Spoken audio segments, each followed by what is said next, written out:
So ìbéèrè kúkúrú, ta ni wọ́n fẹ́ máa ṣe constitution tán rìn káàkiri ìrìn àbòsí tán rìn kiri tán sọ pé wọ́n fẹ́ amend the constitution? Àwọn wo lẹ fẹ́ amend the constitution fún? Àwọn wo ló fẹ́ amend ẹ̀? Ṣé ẹni tí ń paráàlú ẹ̀ ní tọ́ọ̀gì Rẹ̀mí Tinubu?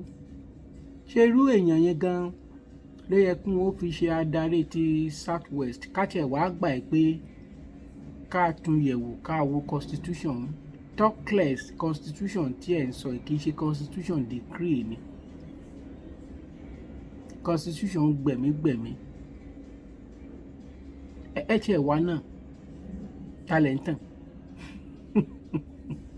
ẹ wo bí bẹ́ẹ̀ bá ṣe ní gbagba òfò ọjọ́ kejì ọjà. Rẹ̀mí, ìwọ pẹ̀lú ọkọ rẹ ẹ ti fẹ́ẹ̀lì.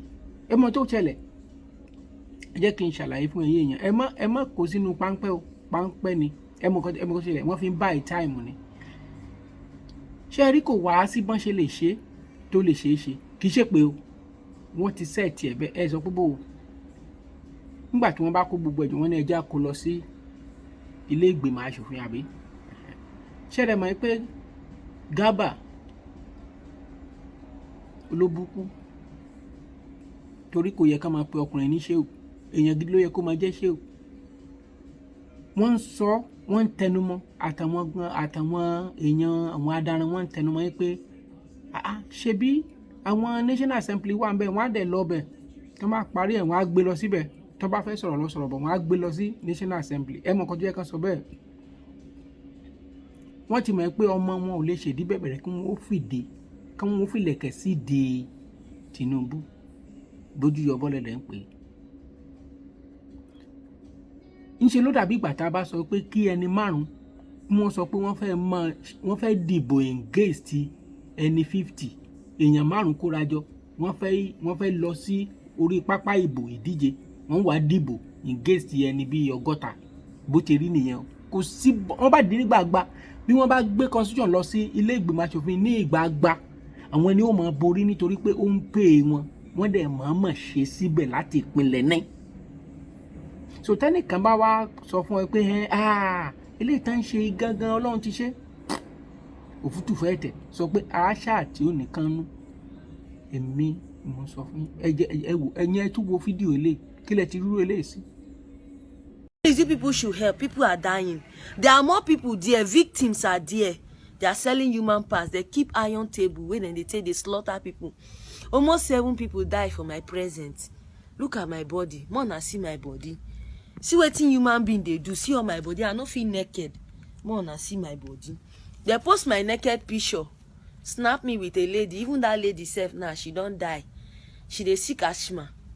6,000 naira now I beg them. Say make them go buy this thing for her. They say no. Make her brother send money. Even her brother they blind. She get 5 children. The brother say his wife don't leave him. Say now only that his sister they take care of her. Make them leave him for her. He they blind. I beg. They no fit buy inhaler for her. 6,000. The lady there die on top of my lap. Give up. Stretch for there. I don't know wetin I for do. More na help. Nigeria we dey die. Then they kill people every day. Human slaughter. Inside River State things dey happen.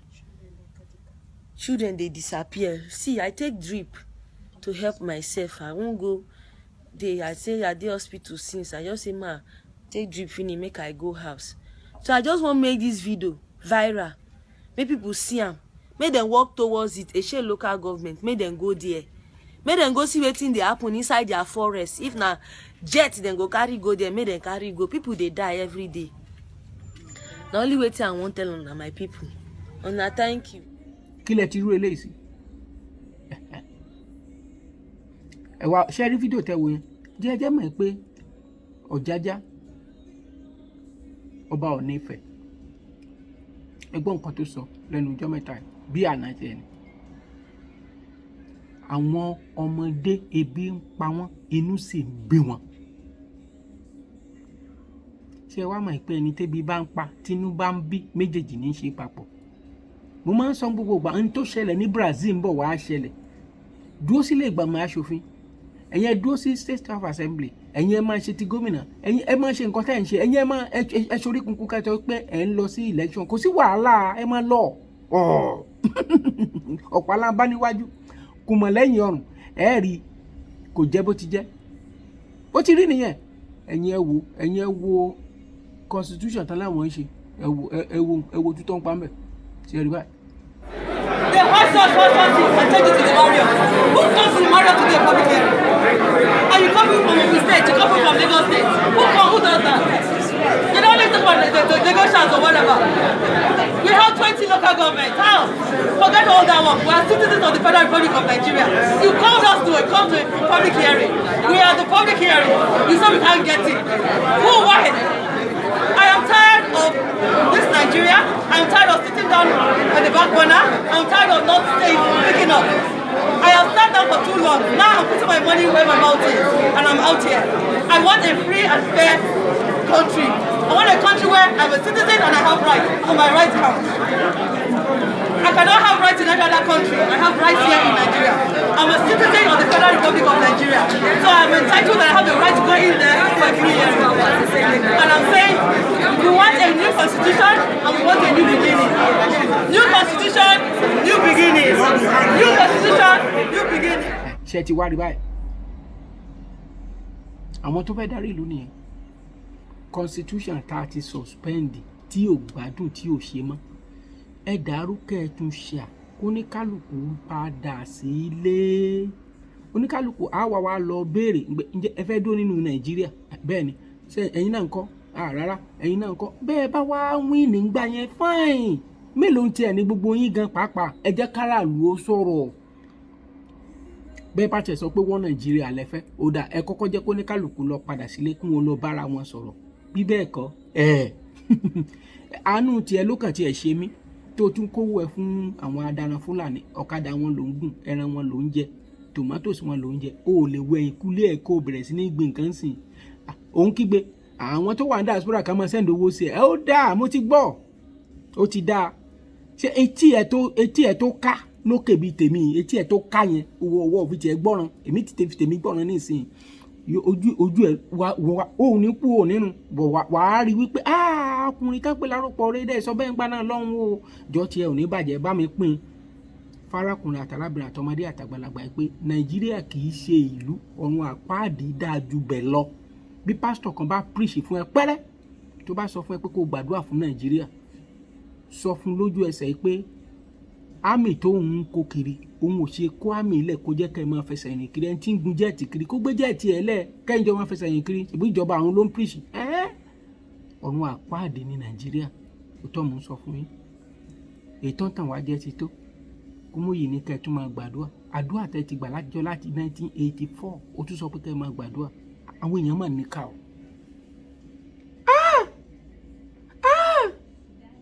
Ẹ̀yin èèyàn máa níkà o. Nínú palliative gan ẹ tún gba owó lọ́wọ́ àwọn ọmọ ọjọ́ nínú lockdown. Àwọn èèyàn wọn burú gan o. Nítorí kàjà mi lẹ́nu ní pé ọ̀pọ̀lọpọ̀ nínú àwọn èèyàn tó ń kó ìjà sílẹ̀ láàrin Gani Adams àti Igboho nígbà tí wọ́n bá dá sílẹ̀ tán, politician owó tẹ̀ ti gbà lọ́wọ́ wọn pé ẹ lọ́ máa dájà sílẹ̀ láàrin wọn, ojú yín máa já o. Ẹ̀yin hoodlums orí íńtánẹ́ẹ̀tì, ẹ̀yin bandit orí íńtánẹ́ẹ̀tì, ojú yín máa já o. Ẹ̀yin terrorist, internet terrorist, ojú yín á já láàrin Yorùbá, ojú yín á já, ara yín máa wálẹ̀. Ibi gbogbo ń tẹ́ ń ṣe kán lè mọ̀ yín, kárí mi, ká lè gbórúkọ, ká lè ṣe, ká lè mọ̀ tẹ́ fi ń dàárín wọn rú yìí, ojú yín dẹ̀ máa já. Mọ̀ tó bá jẹ́ mi nìwọ ni, àlàáfíà lèmi ó máa kéde ẹ̀ nítorí wípé mò ń sọ ní gbogbo ìgbà. Ẹ jẹ́ ká kọ́gbọ́n lára èèrà tí wọ́n bá ti pawọ́pọ̀ kò sí tútọ́ òun lè pa ọ́.